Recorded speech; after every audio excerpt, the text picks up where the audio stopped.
فضيلة الشيخ الدكتور فيصل غزاوي يعتلي درجات المنبر. السلام عليكم ورحمة الله وبركاته. الله أكبر الله أكبر الله أكبر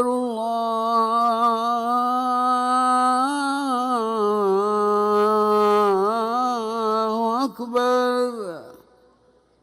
أشهد أن لا إله إلا الله.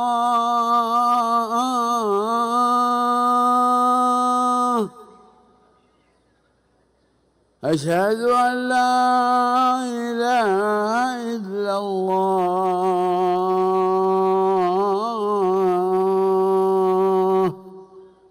أشهد أن محمدًا رسول الله.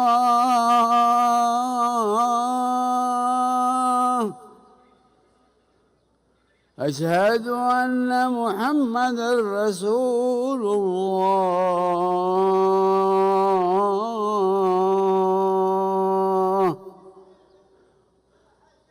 حي على الصلاة.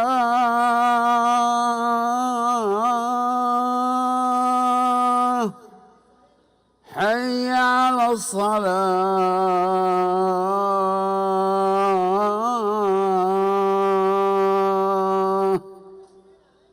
حي على الفلاح.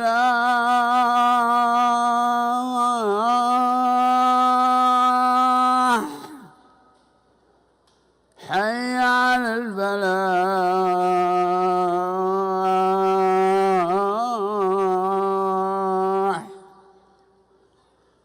الله أكبر الله أكبر.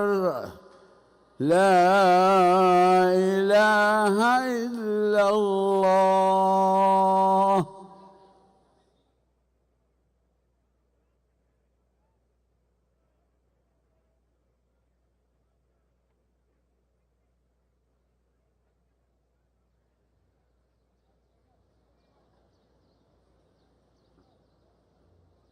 الحمد لله، الحمد لله جل في علاه، من توكل عليه كفاه، ومن لاذ بحماه وقاه، ومن فوض أمره إليه تولاه.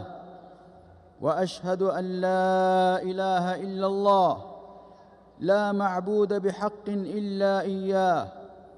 وأشهد أن محمدًا عبده ورسوله ومصطفاه، صلى الله عليه وعلى آله وصحبه ومن اتبع هداه. أما بعد، فاتقوا الله أيها المسلمون، فإن تقوى الله مفتاح كل خير وفلاح في الدنيا والآخرة. يا أيها الذين آمنوا إن تتقوا الله يجعل لكم فرقانا ويكفر عنكم سيئاتكم ويغفر لكم، والله ذو الفضل العظيم. عباد الله، من صفات الإنسان الضعف، وهو حالته وعليه أساسه وجبلته. قال تعالى: الله الذي خلقكم من ضعف. وقال سبحانه: وخلق الإنسان ضعيفا، أي عاجزا عن مخالفة هواه، غير قادر على مقابلة دواعيه وقواه، حتى إنه لا يصبر عن اتباع الشهوات، ولا يتمالك نفسه أمام المغريات إلا من عصمه الله.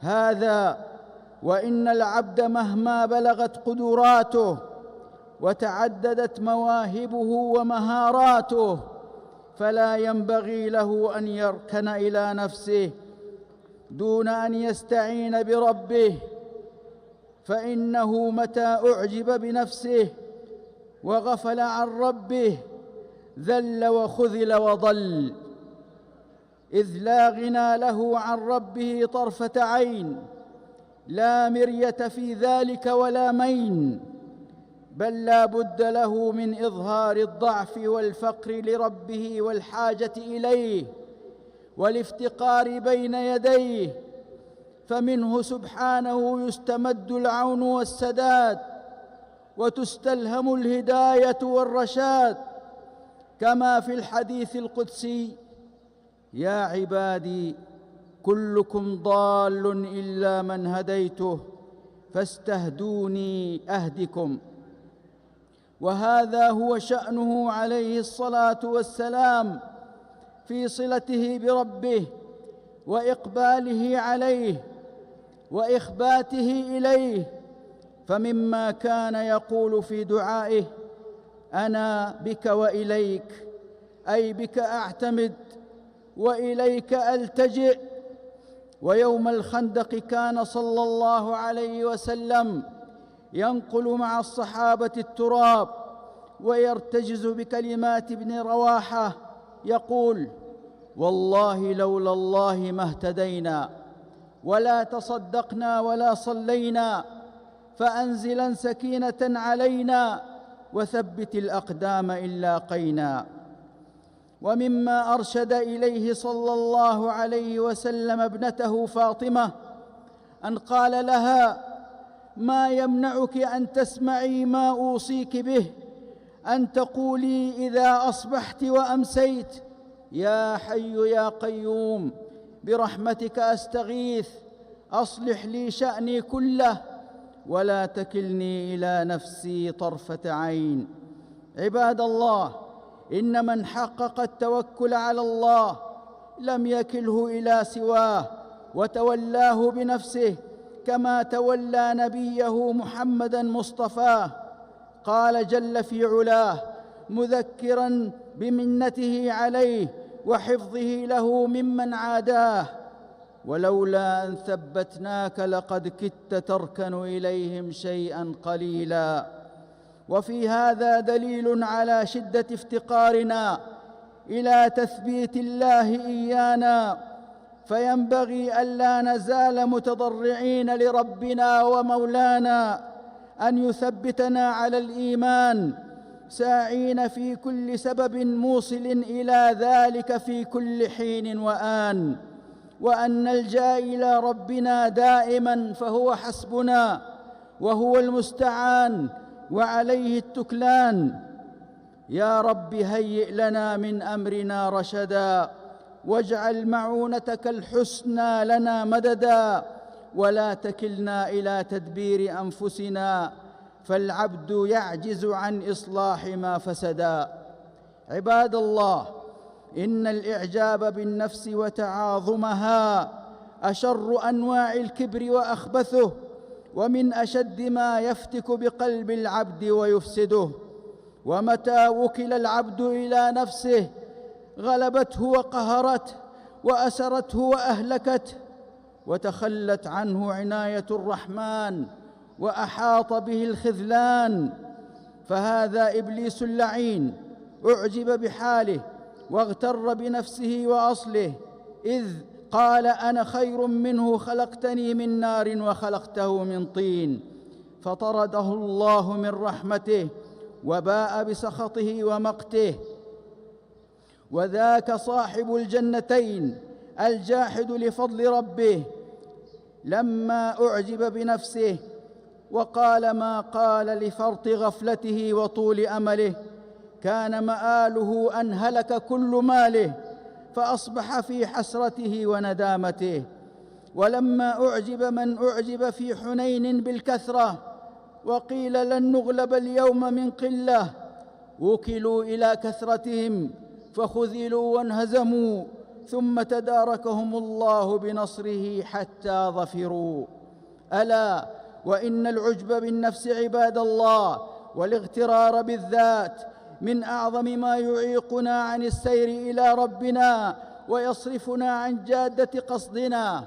قال بعض السلف: الخوف من الله يوصلك إلى الله، والكبر والعجب في نفسك يقطعك عن الله، واحتقار الناس في نفسك مرض عظيم لا يداوى. انتهى كلامه رحمه الله. وفي مقابل ذلك علينا أن نعلم أن من وثق برحمة ربه ولم يثق بغير رحمته، واعتقد أنه بالله لا بنفسه ولا بمعرفته وفكره وحوله وقوته، فقد حقق التوكل على ربه في توفيقه وتسديده وإصلاح شأنه، وهو جدير بأن يتكفل الله بحفظه وعصمته ولا يكله إلى نفسه. وهذا من أعظم المنن ومن أجل النعم. فمما دعا يوسف عليه السلام ربه: توفني مسلما وألحقني بالصالحين. وما كان قوله ذلك إلا هضما لنفسه وإقرارا بفاقته إلى فضل ربه. ومن مأثور دعاء ابن مسعود رضي الله عنه قوله: فإنك إن تكلني إلى نفسي تقربني من الشر وتباعدني من الخير، وإني لا أثق إلا برحمتك. كما أن الإعجاب بالنفس عباد الله من الخصال المهلكة كما جاء في الحديث: فأما المهلكات فشح مطاع وهوى متبع وإعجاب المرء بنفسه. وعقوبة هذا الخلق السيء عظيمة، فقد قال عليه الصلاة والسلام: بينما رجل يتبختر يمشي في برديه قد أعجبته نفسه فخسف الله به الأرض فهو يتجلجل فيها إلى يوم القيامة. والخسف هو ذات العقوبة التي أخذ بها قارون الذي أبطرته النعمة فجحد منة ربه وأخذته العزة بالإثم فأعجب بنفسه وقال لقومه: إنما أوتيته على علم عندي. قد قلت ما سمعتم وأستغفر الله لي ولكم.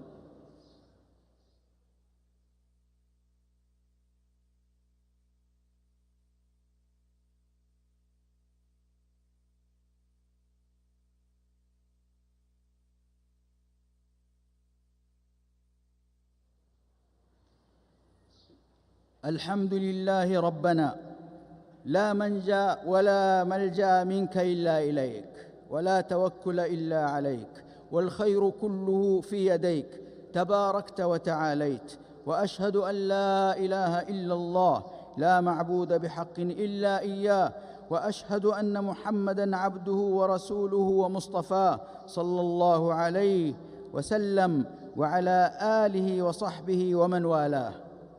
أما بعد، فيا عباد الله، إن إعجاب المرء بنفسه دليل على جهله بها وبحقيقتها. لذا نجد كثيراً ما يعرف القرآن بأصل الإنسان وحقيقته من ضعف وجهل وعجز واحتياج دائم إلى ما يصلحه ويقيمه. معاشر المسلمين، إن للعجب بالنفس والاتكال عليها مظاهر كثيرة وصورا متعددة، فقد يعجب المرء بقدرته ورباطة جأشه فيقتحم أبواب الشرور والفتنة مدعيا عدم تأثره بشيء لما يتوهمه في نفسه من حصانة وعصمة. وقد يعجب المرء بما وهبه الله من فهم وذكاء فيظن أن عنده من الفطنة ما يعجز عنه النجباء. وقد يعجب المرء بسعة علمه ويغتر بكثرة معرفته فيصده ذلك عن الاستزادة وترك الاستفادة، ويباهي بعلمه ويفاخر ويماري به ويكابر.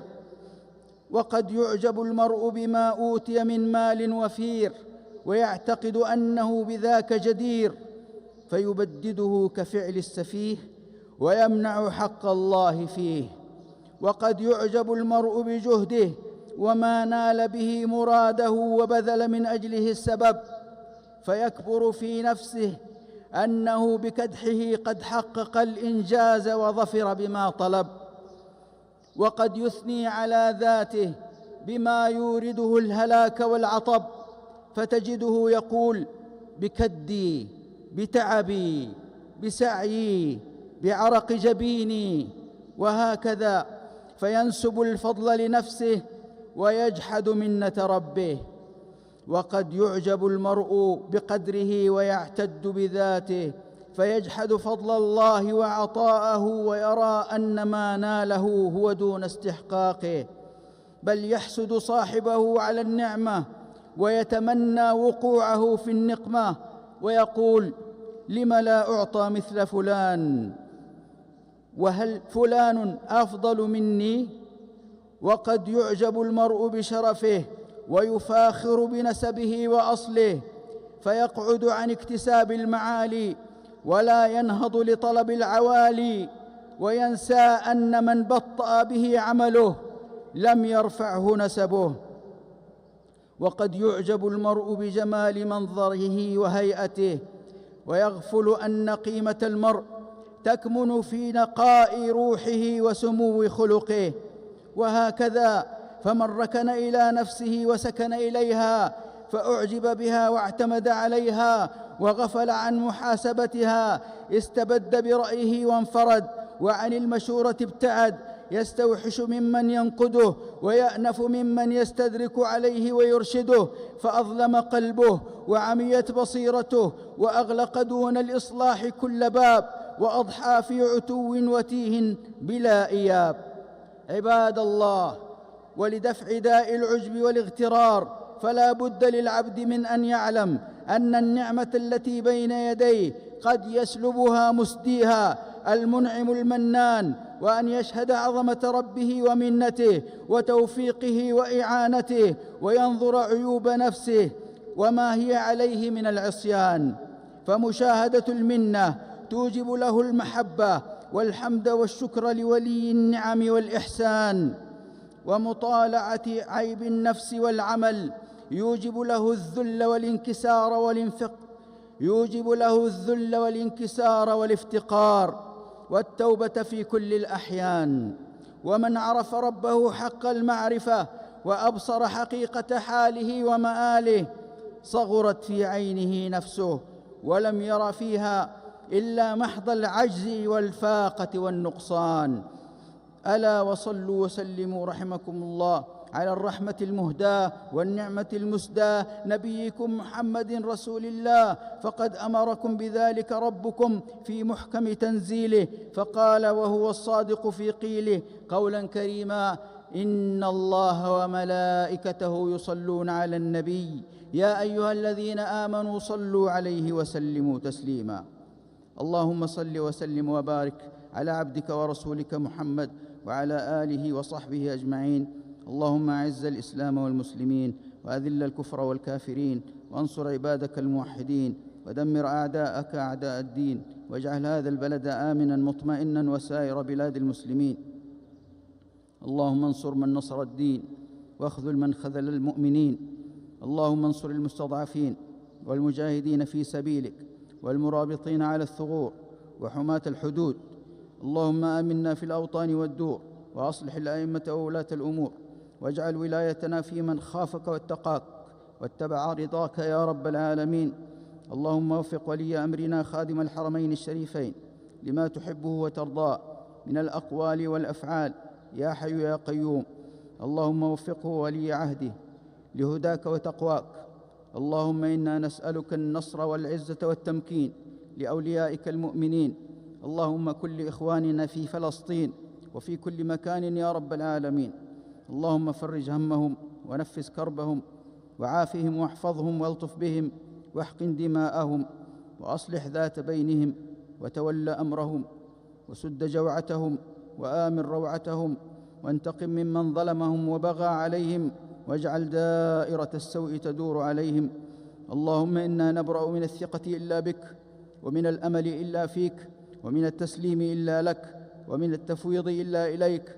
اللهم رحمتك نرجو فلا تكلنا إلى أنفسنا طرفة عين، وأصلح لنا شأننا كله، وإنك إن تكلنا إلى أنفسنا تكلنا إلى ضيعة وعورة وذنب وخطيئة، وإنا لا نثق إلا برحمتك. اللهم صل وسلم وبارك على عبدك ورسولك نبينا محمد وآله وصحبه أجمعين. الله أكبر الله أكبر. أشهد أن لا إله إلا الله. أشهد أن محمدا رسول الله. حي على الصلاة، حي على الفلاح، قد قامت الصلاة، قد قامت الصلاة. الله أكبر، الله أكبر، لا إله إلا الله. استووا استووا، أقيموا صفوفكم وتراصوا. الله أكبر، الله أكبر.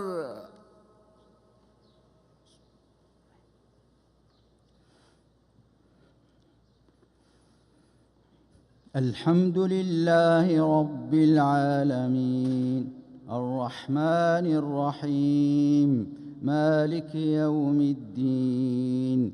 إياك نعبد وإياك نستعين.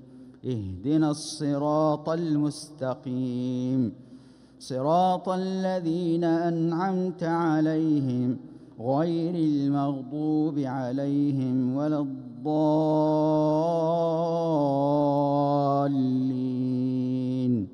آمين.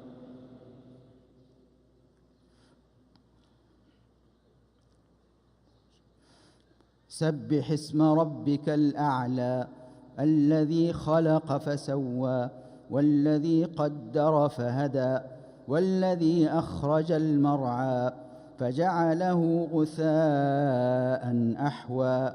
سنقرئك فلا تنسى إلا ما شاء الله، إنه يعلم الجهر وما يخفى. ونيسرك لليسرى، فذكر إن نفعت الذكرى. سيذكر من يخشى ويتجنبها الأشقى، الذي يصلى النار الكبرى، ثم لا يموت فيها ولا يحيا. قد أفلح من تزكى وذكر اسم ربه فصلى. بل تؤثرون الحياة الدنيا والآخرة خير وأبقى. إن هذا لفي الصحف الأولى، صحف إبراهيم وموسى. الله الله أكبر.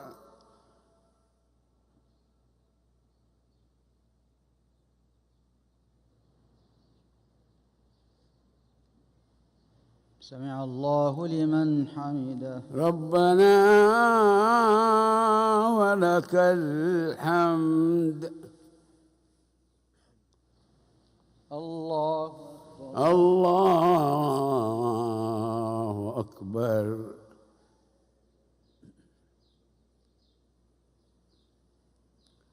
الله أكبر. الله أكبر. الله أكبر. الله أكبر.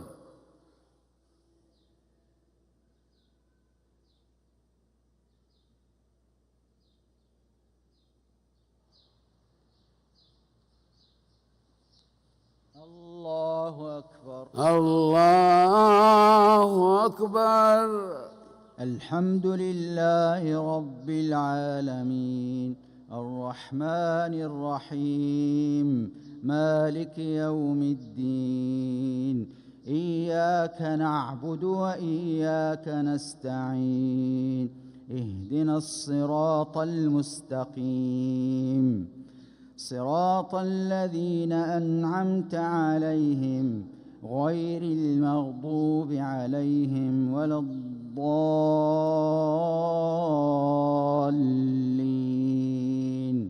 آمين.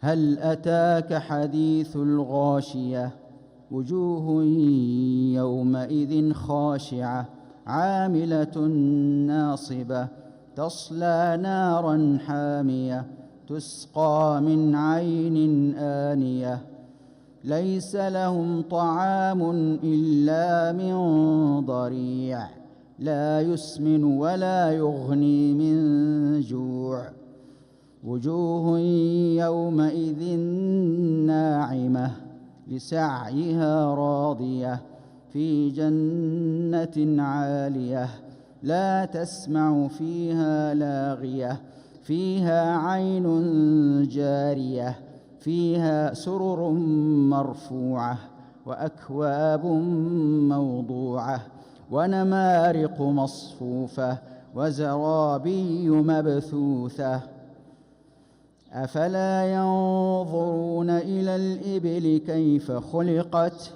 وإلى السماء كيف رفعت وإلى الجبال كيف نصبت وإلى الأرض كيف سطحت فذكر إنما أنت مذكر لست عليهم بمسيطر إلا من تولى وكفر فيعذبه الله العذاب الأكبر إن إلينا إيابهم ثم إن علينا حسابهم. الله أكبر. الله أكبر.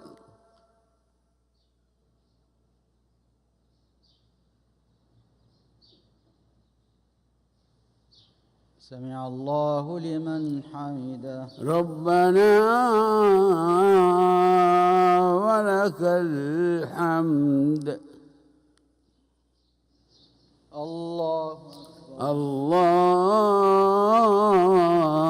الله أكبر.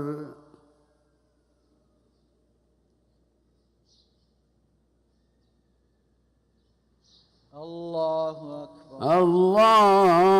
الله أكبر.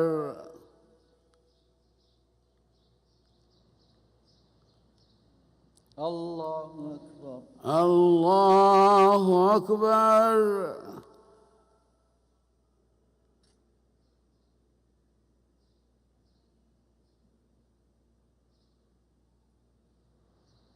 الله أكبر. الله أكبر.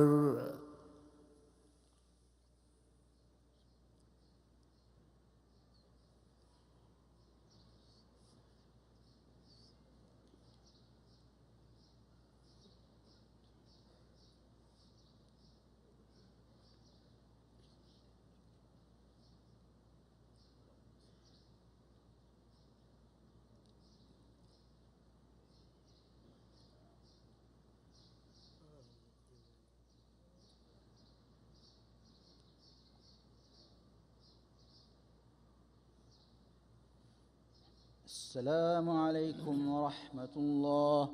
السلام عليكم ورحمة الله.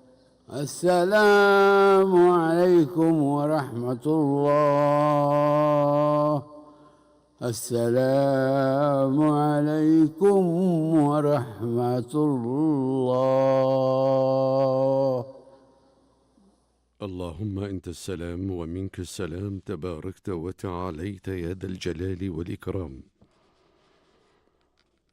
يا إخوة الإيمان في كل مكان، هذا مشهد يفيض بعظمة الخالق سبحانه وتعالى ولطفه بعباده، عندما يقف الإنسان منا أمام نداء رباني يحمل في طياته الرحمة مهما أثقلتنا الذنوب ومهما تاه الإنسان منا في دروب الخطايا، فالله جل جلاله خالق السماوات والأرض لا يعجزه شيء في السماوات والأرض ولا تخفى عليه خافية.